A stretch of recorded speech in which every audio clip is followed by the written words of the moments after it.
Salam jemaat terkasih, salam sejahtera bagi kita semua. Jumpa lagi dalam acara Light of Revival, renungan firman Tuhan yang akan memberkati kita di sepanjang hari ini.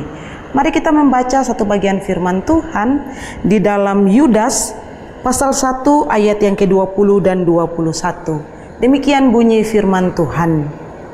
Akan tetapi kamu, saudara-saudaraku yang kekasih, bangunlah dirimu sendiri di atas dasar imanmu yang paling suci dan berdoalah dalam Roh Kudus.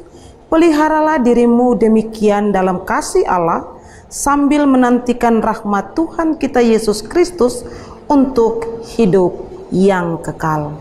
Selalu berwaspada. Saudara yang terkasih dalam Tuhan Yesus Kristus, surat Yudas ini merupakan salah satu dari keempat kitab di dalam Perjanjian Baru yang hanya berisi satu pasal saja.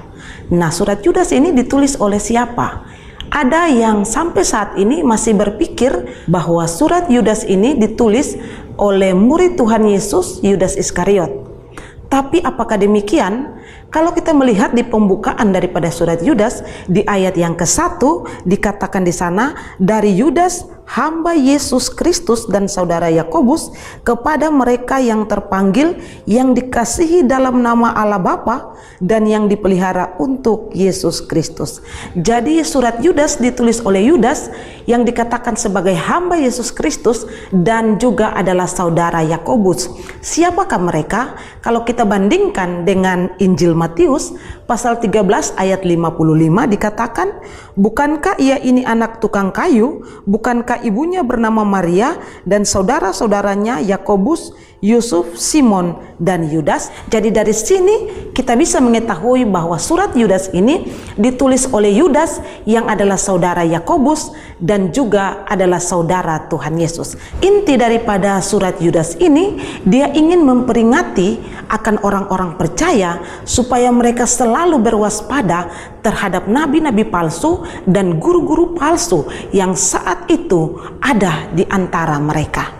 Nah, saudara terkasih, ada beberapa hal yang bisa kita lihat dari bagian firman Tuhan surat Yudas ini. Yang pertama yang bisa kita belajar dari surat Yudas ini, yakni Yudas mengatakan bahwa guru-guru palsu dan nabi-nabi palsu ada di tengah-tengah mereka.